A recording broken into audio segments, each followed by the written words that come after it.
Welcome to Dig Deep, the mining podcast. In this podcast, we go deep into mining news, hot topics, and live interviews with mining professionals and leading figures in the mining industry. Introducing your host, Rob Tyson, founder and director of Mining International and Mining International Executive, a leading global mining recruitment and headhunting agency. Hi, mining community. Welcome back to another episode of the Dig Deep, the mining podcast. And today's guest is Paul Bennett, who's the managing director of Medallion Metals, who are on a pathway to transform the landscape for gold and copper mining in Western Australia with its flagship Ravensthorpe Gold Project. They've been making headlines with a major upgrade at site and a feasibility study on the horizon and a transformation deal to acquire the Forrestania operation. We're going to be talking to Paul about how the upgrade resource reshapes the operation and the mine plan and the path to final investment decision, and how existing infrastructure at the Forrestania could accelerate the company's journey into production. We're also going to be touching on funding, exploration upside, and Paul's own, obviously, career and journey, and how he entered the mining industry and the challenges that shaped his leadership and where he sees Medallion heading in the future. Paul, welcome to the podcast. How are you doing? Thanks, Rob. I'm well, and it's good to be here. Yeah, appreciate your time. And yeah, as we always start these podcasts off, just wonder if you can just tell us a little bit about yourself, about your career, how you got into the industry. And most guests start off probably when they sort of graduated, if you graduated, and work their way through the career to the present day. So I'll hand it over to you. Yeah, sure.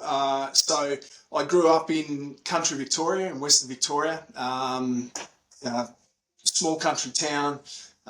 Parents owned a business in the timber industry, and for some reason I ended up studying in a regional university in Victoria at Ballarat, where there was an institution that was called the School of Mines in Ballarat, and that led me down the mining industry pathway. I wasn't really aware of the industry as I was young and growing up, but in Ballarat there's quite a rich history there, and so I graduated from that institution back in the early 90s. My first job was at the Telfer Gold Mine in Western Australia as a VAC student there, and that's where I met somebody who's been a real mentor for me throughout my career, Tony James, and he's currently now a non-executive director on the board of Medallion. So that's been a really nice professional partnership that's been maintained for over 30 years now. But yeah, base metals, precious metals in Western Australia, principally underground mining. That was where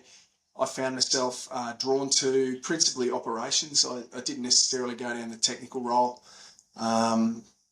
Followed Tony to another job after Telfer up on the Leonard Shelf in the Kimberley of Western Australia, mining base metals up there. Got my first underground manager's role when I was 26. Enjoyed that frontline management element of the business. And then after that, after about 10 years of FIFO work, living in regional Western Australia, a bit of time in Perth as well, I made a decision to go and do some additional study. Went off and did an MBA at Melbourne Business School, and then found myself on the commercial side of the industry. A lot of my student compatriots there wanted to change industry, but I was always, focused on sticking with the industry. But what that did was give me a bit of a commercial opportunity. It opened a few doors for me in that sense. So I went back to a business development role with a nickel junior in Western Australia, who was called Stella Malay at the time, and then that became Panoramic Resources, and there was some projects commissioned there, developed, some projects acquired. There was a business development function that was quite active. Worked with some great people in that business as well, and also my contacts in the. After that, I actually made the leap into banking. Went into investment banking with Rand Merchant Bank. Did nearly a decade there doing lending to junior resources companies, and we did a full spectrum of products from debt and hedging through to mezzanine finance and equity and pre-IPO equity. So what that did was give me a really solid grounding in where the capital comes from because the industry is so capital intensive. That was a really important additional piece of experience and insight that I got through that process. And again, worked with some great people there who I'm still quite close with. Some of my former colleagues are, running other investment vehicles that are invested in Medallion today. So again, those relationships are really strong. And then when that all came to an end, I wanted to get back on the industry side. And this is the vehicle that I selected back in 2016. Spent a long time thinking about what it was I was going to do next. And Medallion was in its very formative stages. The founding shareholders had identified the asset at Ravensthorpe, made the initial investment, and the keys had just been handed over. And that's when I joined. And I'll be coming up to my 9-year anniversary in the next month or so. And so it's been a long journey, but it seems as though we've unlocked the code now and we're getting closer and closer to production. And that was really the objective of the founding shareholders, was to take this asset from where it was at the time and see it become a gold and copper producer in Western Australia. Yeah. Just want to touch back on, you mentioned that you studied an MBA. So obviously you were in industry and then you decided to do an MBA. And I suppose one thing, why did you make that decision? And also, how did that benefit you? Or how obviously studying an MBA, how's that benefited you in your career moving forward? Because I get a lot of people, various ages, various levels, listen to this podcast. And if any of them may be thinking of studying an MBA, but not necessarily 100% behind it and debating whether they should, what benefits have you got from studying that MBA? Yeah, well, two parts to that question. I think the first one is, why did I do it? I could see that so when I was working in that business in the Leonard Shelf on the lead and zinc assets there, that corporate situation was quite challenged, and I knew that the projects were operating extremely efficiently and generating metal for below the cost or below what the spot price was trading at the time, and it always puzzled me as to why the business was in trouble. And it was because of some of the decisions that had been made at the corporate level historically, and I didn't understand those from where I was sitting in the business at the project level. And I realised I needed to get some education and some exposure to that side of the business if I was going to progress. And the MBA seemed like a logical approach at the time to get that experience. And that's the way it turned out to be. Again, I mentioned that a lot of people wanted to change industries that I was studying within that MBA, but to me, I wanted to really build upon my existing experience and then perhaps take it to another level once I graduated. And that's what that course did. I think its genesis was always to train technical people about the commercial elements of business, and it certainly did that for me. And then after the MBA, it provided me with options. Instead of going back into an operational role, I was able to take on a commercial role in a business development unit in a small company here in Western Australia that went on to be really successful. And so that was a tremendous experience. And then the other thing it did do was open up an opportunity for me to get onto the investment side, onto the banking side. And you put those two sets of skills together and it kind of places me in a really good position for where our business finds itself in at the moment. And I think perhaps historically mining companies had the time and the resources to invest in their people and bring the technical people across to the commercial side and vice versa. But in the junior end of the sector, we sometimes don't have that luxury. Time and capital are all constrained. And so how do you get that experience? And the pathway I took thus far seems to have worked. So, and happy to talk to anybody. Approach me on LinkedIn if you'd like any flavour of what my experience was like. But so far so good. It's been it was a transformational experience for me. Yeah. And I suppose following on from that, before we go into obviously Medallion Resources, if you're a technical person and you are looking to potentially get out of operations, obviously it'd probably be a little bit later on in your career, would you advise someone to really consider studying an MBA to then get into those higher positions, executive positions? Do you think it's essential if a technical person does an MBA? Yeah, I wouldn't say it's essential. It's an effective tool, that's for sure, but it comes with some cost, both time and balance sheet, or you can do it part-time, which is, again, quite a demand if you're working full-time. So I don't think it's the only answer to that. One thing I would encourage people to do is have a look at or pay attention to the capital markets that you are operating in, whether it be the ASX or the TSX. Perhaps start with the company that you work for, try and understand the capital structure, the cash flows, the reporting cycles they go through, try and understand what that business is confronted with in terms of where it sources its capital and how often it needs to report and why it's doing those things. I think that's probably a really important first step, and even that can then lead you to some pathway down equity capital markets or even debt. But yeah, again, I don't think an MBA is essential, but it is effective. Yeah. Right. So just wondering, you just give us a snapshot of Medallion Metals as a company. Yeah, pre-production gold and copper producer in Western Australia. We have a market capitalisation of roughly $230 million today, about $25 million in the bank. We are very well funded to get ourselves to our next key milestone in the business, which is a final investment decision. We expect that towards the end of the year, and then that cash balance will also fund some material part of the project development, which we expect to take place in 2026. Now, the project itself, it's as by way of background there, gold and copper producer producing from an underground mine at Ravensthorpe. We'll transport the ore roughly 170 kilometres to the north to an established sulphide flotation plant at a location called Forrestania.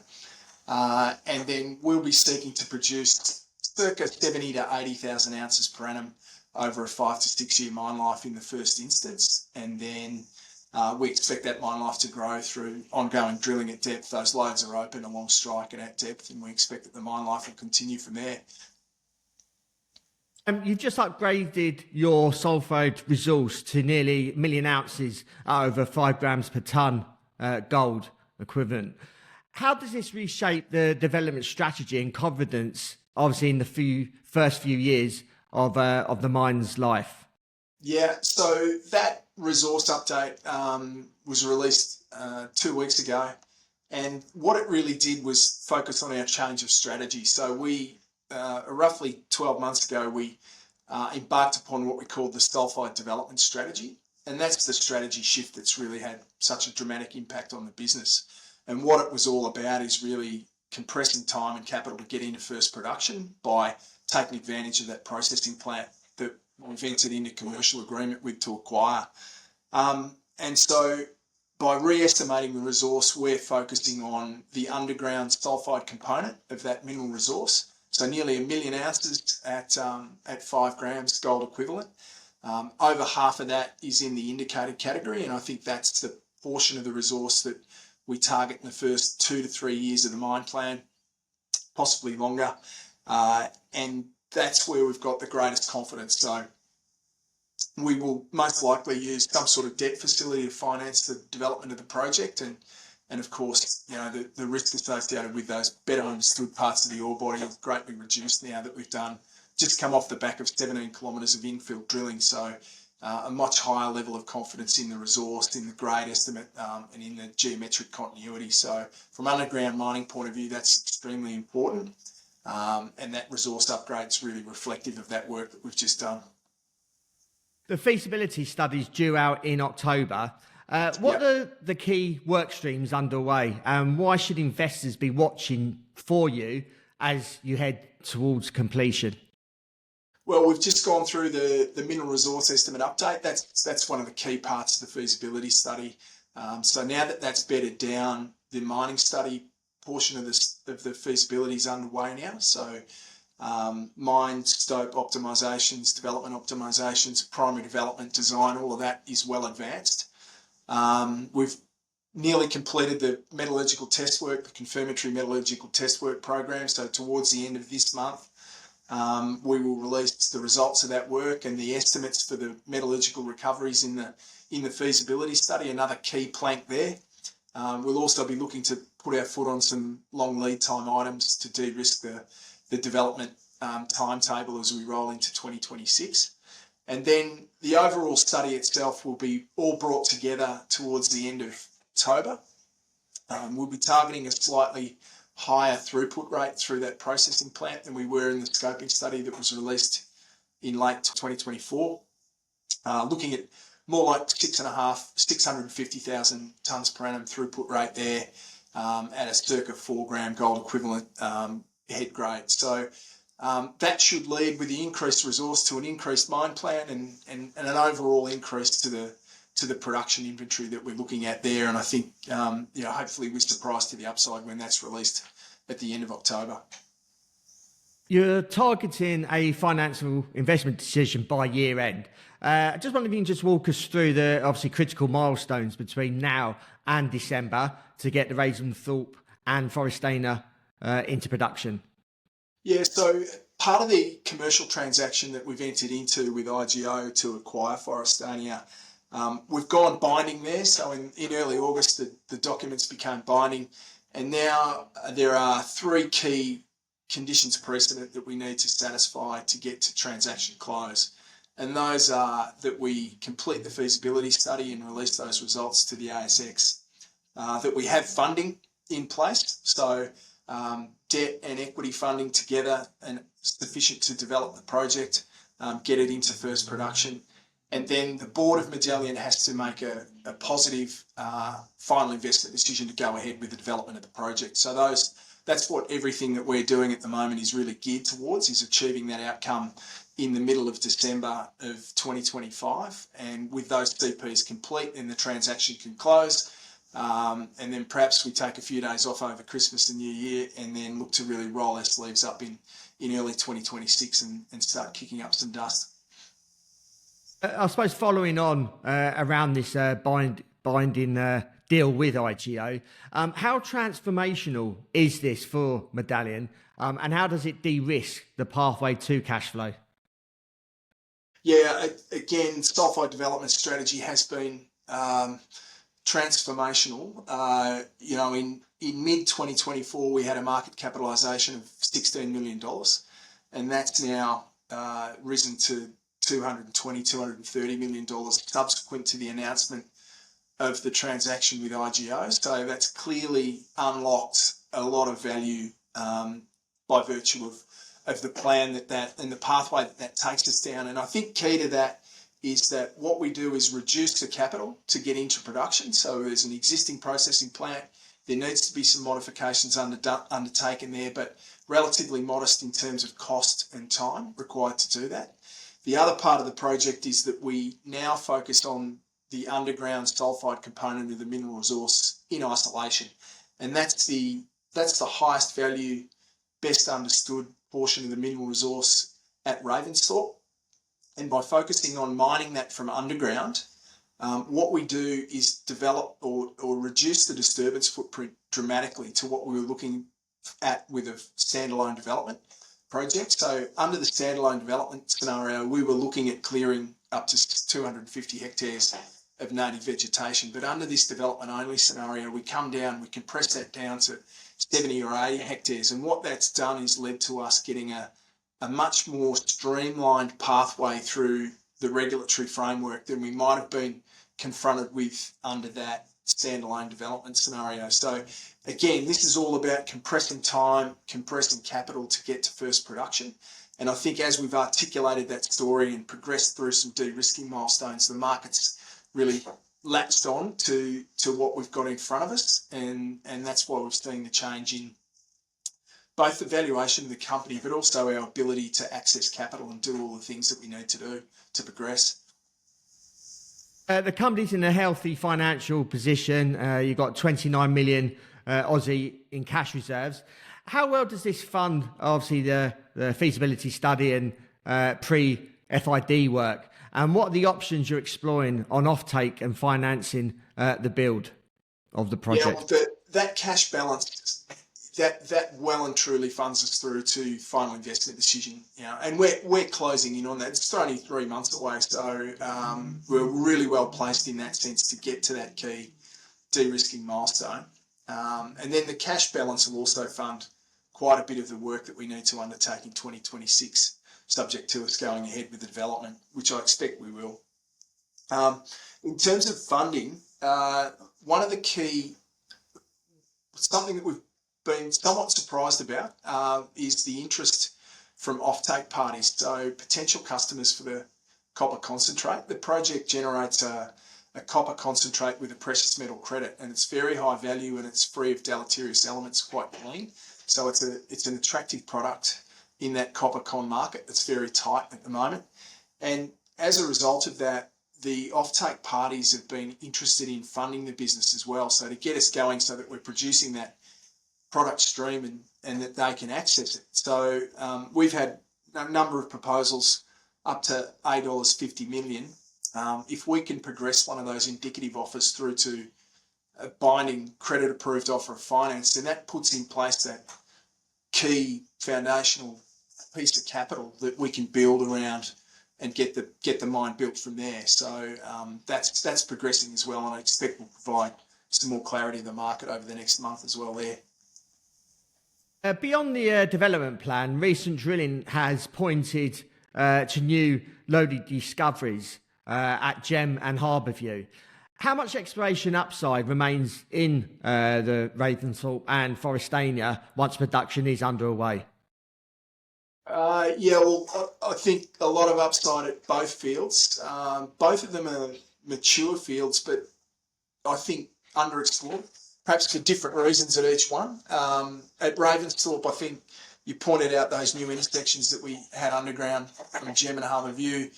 The deposit's relatively shallowly drilled. It's only drilled to an average depth of 100 metres. The deepest hole into the system, or the mineral resource is estimated to 330 metres below surface.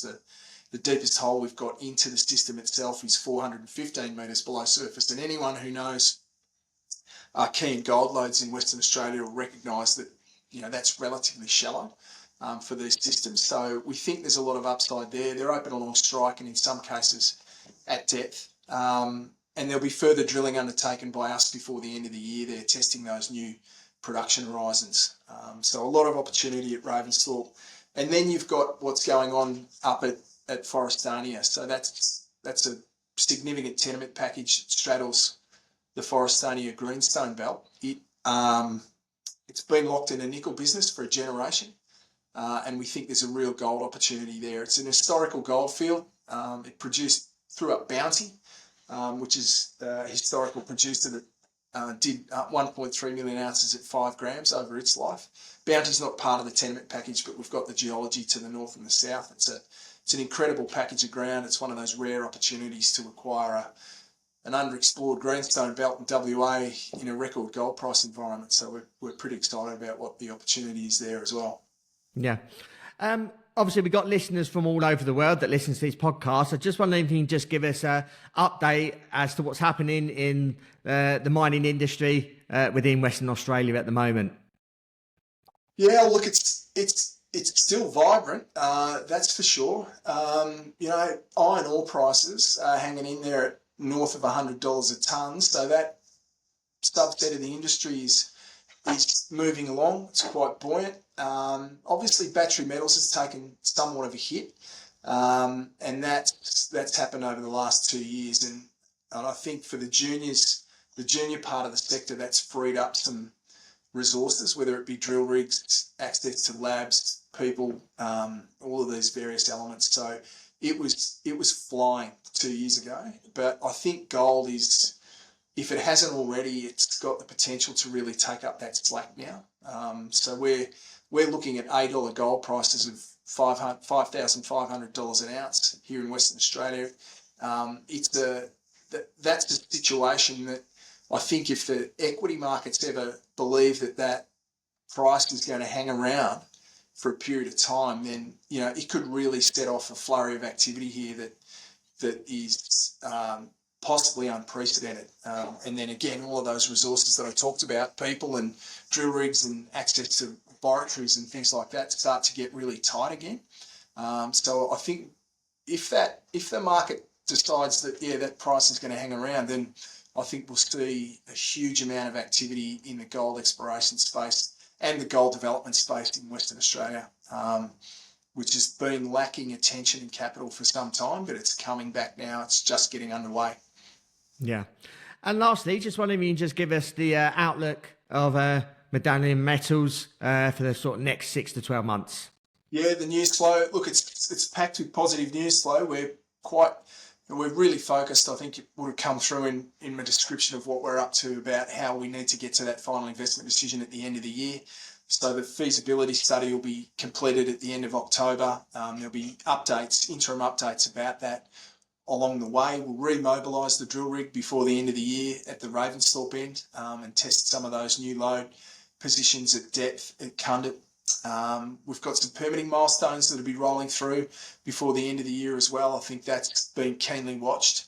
And then we'll also have the news as it relates to offtake and finance before the end of the year. So that takes us through to the end of 2025, and we're very confident that we'll get to a final investment decision. And then subsequent to that, 2026 is really all about rolling into development mode and progressing to that first production of gold and copper as quickly as we possibly can.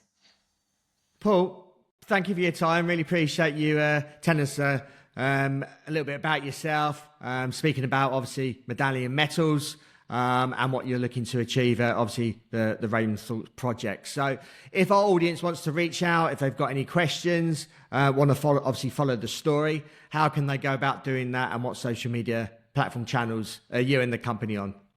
Yeah, we're definitely on LinkedIn, both myself and the company. And then you can come to the website. There's a number of ways you can get in contact with us there, but info@medallionmetals.com.au. You'll get a response pretty quickly from us there. And we're always happy to set up a meeting, arrange a meeting so that we can talk about what's unfolding at Ravensthorpe and Forrestania. Yeah, great. Well, all the best for the remainder of the year going into 2026, and hopefully you can come back on the podcast sometime next year and give us an update. Thanks, Rob. I'd welcome the chance. Yeah, no worries.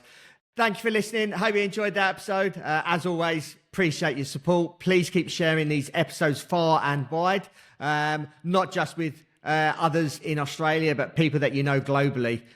We want to educate the mining industry as much as we can, and really appreciate you supporting the channel and the podcast and sharing this content to those that can benefit from listening to these episodes. Thank you again, and until next time, happy mining. Thank you for listening. Remember to reach out to Rob via the show notes, and be sure to subscribe and leave a review. Until next time, happy mining, helping each other to improve the mining industry.